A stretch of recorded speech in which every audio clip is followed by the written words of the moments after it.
अर्थशास्त्र की कक्षा में आपका स्वागत है बच्चों। हम बात कर रहे थे मानव संसाधन की, उसी में हम बात कर रहे थे मानव पूंजी और आर्थिक समृद्धि की। मानव पूंजी की वृद्धि के कारण आर्थिक समृद्धि होती है, इसे सिद्ध करने के लिए व्यवहारिक साक्ष्य अभी स्पष्ट नहीं है। इसका कारण मापन की समस्याएं हो सकती हैं।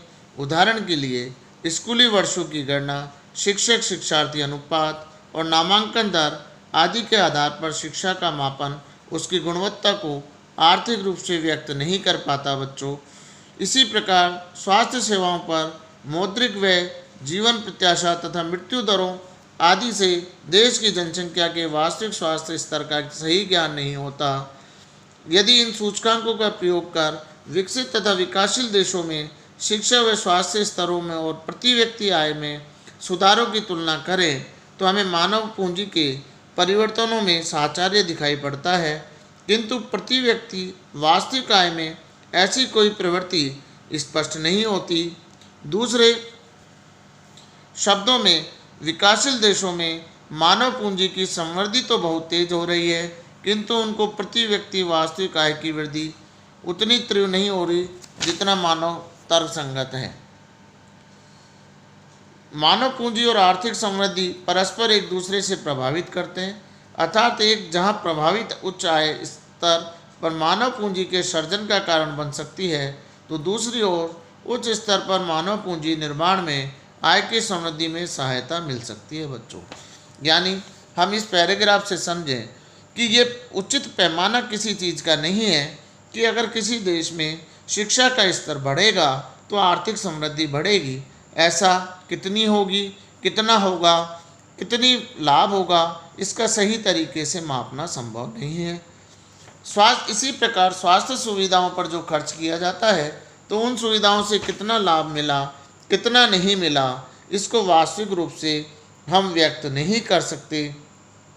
ये केवल विकसित देशों से हम तुलना कर सकते हैं कि किस देश के द्वारा कितना मानव पूंजी का निर्माण किया जा रहा है। अब हम बात करें कि ये एक और जहां प्रभावित उच्च आय और उच्च स्तर पर मानव पूंजी के सर्जन का कारण बन सकती है, तो दूसरी ओर उच्च स्तर पर मानव पूंजी निर्माण की आय की समृद्धि में सहायता मिल सकती है। भारत को बहुत पहले आर्थिक समृद्धि में मानव पूंजी के महत्व को समझ लिया था और 7 पंचवर्षीय योजना में कहा गया था कि एक विशाल जनसंख्या वाले देश में तो विशेष रूप से मानव संसाधनों के विकास को आर्थिक विकास की युक्ति में बहुत महत्वपूर्ण स्थान देना ही होगा। उचित शिक्षण प्रशिक्षण या कर एक विशाल जनसंख्या को अपने आप में आर्थिक समृद्धि को बढ़ाने वाली परिसंपत्ति बनाना है।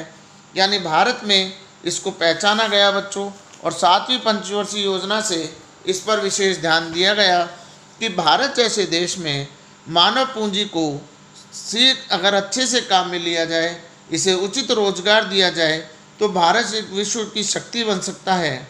यानी जैसे चीन को अगर आप देखें तो उसने जनसंख्या से फ़ायदा लिया, यानी जब भारत की जनसंख्या चीन के बाद आती है तो भारत भी मानव पूंजी के निर्माण के द्वारा एक विकसित राष्ट्र के रूप में सफल हो सकता है।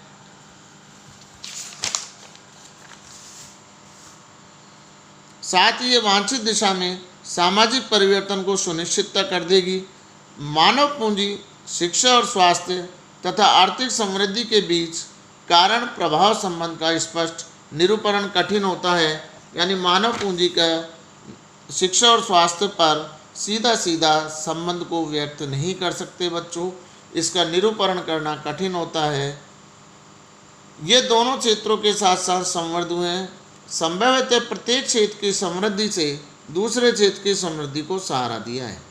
यानी अगर हम शिक्षा को बढ़ाएंगे तो आर्थिक समृद्धि बढ़ेगी, और स्वास्थ्य को बढ़ाएंगे तो भी आर्थिक समृद्धि बढ़ेगी। और ये दोनों क्षेत्र ऐसे हैं जिस किसी देश में आप देखिए शिक्षा और स्वास्थ्य का स्तर अच्छा हो, वो देश बहुत तेज़ी से तरक्की करता है।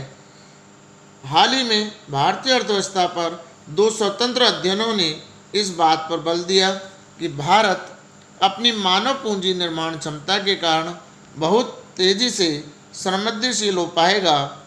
ड्यूस नामक जर्मनी के बैंक ने अपने विश्व स्तरीय समृद्धि केंद्र नामक रिपोर्ट का प्रकाशन जो 1 जुलाई 2005 में किया था, में कहा था कि भारत 2000 विश्व तक 4 प्रमुख विकास केंद्रों में से एक बनकर उभरेगा। तो देखिए बच्चों, यानी एक अर्थशास्त्री हुए थे जर्मनी के, उन्होंने कहा कि भारत एक आर्थिक शक्ति के रूप में उभरेगा। तो इसका कारण यही है कि भारत में मानव संसाधन पर ध्यान दिया जा रहा है, शिक्षा पर, स्वास्थ्य पर। तो भारत एक विश्व की एक महान शक्ति बनकर उभरेगा। इसी के आगे कहा कि हमारा व्यवहारिक अन्वेषण इस मत का पक्षधर है कि आज की अर्थव्यवस्थाओं में मानव पूंजी उत्पादन का सबसे महत्वपूर्ण कारक है। यानी हम पूंजी निर्माण करते हैं तो उसमें सबसे ज़्यादा योगदान मानव पूंजी का होता है। सकल घरेलू उत्पाद की वृद्धि में मानव पूंजी की वृद्धि का निर्णायक योगदान रहता है बच्चों। यानी जब किसी देश में सकल घरेलू उत्पाद अधिक होगा, वो तभी संभव है जब स्वस्थ व्यक्ति होंगे, शिक्षित व्यक्ति होंगे, तभी वो आर्थिक समृद्धि में अधिक योगदान कर पाएंगे। भारत के संदर्भ में इसी रिपोर्ट में आगे कहा गया है कि हमारी आशा है कि 2005 और 2020 की अवधि में भारत में 7 वर्ष के ऊपर शिक्षा के औसत वर्षों के 40% की वृद्धि संभावित है। विश्व बैंक ने अपनी एक ताज़ा रिपोर्ट में भारत और ज्ञान अर्थव्यवस्था शक्तियों और अवसरों का सदुपयोग में कहा है कि भारत अपने आप को एक ज्ञान आधारित अर्थव्यवस्था में परिवर्तित कर सकता है यदि वह उतने ही ज्ञान का उपयोग करे जितना आयरलैंड करता है। आयरलैंड को विश्व ज्ञान अर्थव्यवस्था के श्रेष्ठ उपयोग करने वाला देश माना जाता है। यानी छोटा सा देश है बच्चों, लेकिन ज्ञान का बहुत उपयोग करता है। और अगर भारत भी उसकी तरह अगर प्रयोग करने लग जाए अपने ज्ञान का, तो भारत विश्व गुरु क्या विश्व की मेन आर्थिक शक्ति बन सकता है। तो निश्चित ही भारत में प्रति व्यक्ति आय 2020 में वर्तमान अनुमान 1000 अमेरिकी डॉलर से बढ़कर 3000 डॉलर के हो सकती है। इस रिपोर्ट में आगे कहा गया कि भारतीय अर्थव्यवस्था में इस प्रकार के संक्रमण को संभव बनाने वाले सारे प्रमुख तत्व जैसे कुशल श्रमिकों का विशाल समूह उपलब्ध है, सुचारू रूप से कार्य कर रहा है, लोकतंत्र तथा विस्तृत में विविधतापूर्ण वैज्ञानिक प्रौद्योगिकी आधारभूत संरचनाएं विद्यमान हैं। यानी भारत के पास कुशल श्रमिक हैं, लोकतंत्रशाही है, विस्तृत और विविधतापूर्ण वैज्ञानिक हैं, टेक्नोलॉजी में भी आज हम उन्नत हो रहे हैं। इस प्रकार इन दोनों रिपोर्टों में बताया गया है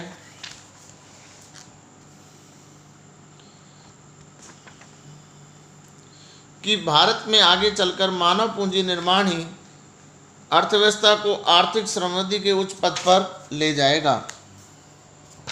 अब आता है बच्चों मानव पूंजी और मानव विकास। ये दोनों पारिभाषिक शब्द मिलते जुलते भले ही प्रतीत होते हैं, पर इनमें बीच स्पष्ट अंतर है। मानव पूंजी की अवधारणा शिक्षा और स्वास्थ्य के श्रम की उत्पादकता बढ़ाने का माध्यम मानती है।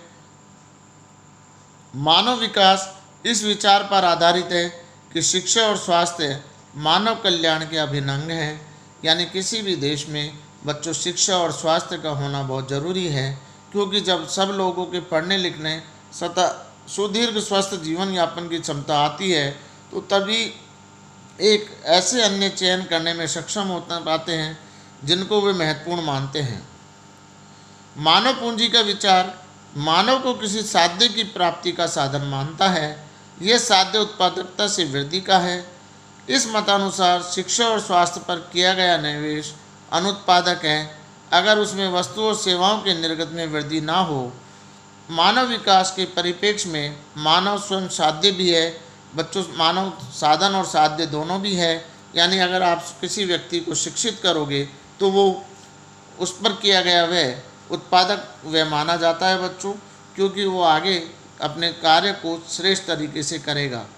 भले ही शिक्षा स्वास्थ्य आदि पर निवेश से श्रम की उच्च उत्पादकता में सुधार नहीं हो, किंतु इनके माध्यम से मानव कल्याण के संवर्धन तो होना ही चाहिए। अतः श्रम को उत्पादकता में सुधार के पक्ष में अनदेखा करके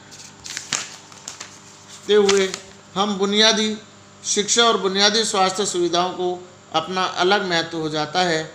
इस दृष्टि से प्रत्येक व्यक्ति का बुनियादी शिक्षा और स्वास्थ्य सुविधाओं पर अधिकार सिद्ध हो जाता है। दूसरे शब्दों में समाज के प्रत्येक सदस्य को साक्षर तथा स्वस्थ जीवन जीने का अधिकार होता है बच्चों। और अभी राज्य सरकार जो हमारी राजस्थान सरकार है वो तो स्वास्थ्य को एक अपने अधिकार के रूप में ला रही है बच्चों। तो कहने का मतलब जिस देश में व्यक्ति शिक्षित होंगे, स्वस्थ होंगे, वो देश निरंतर प्रगति की ओर करेगा।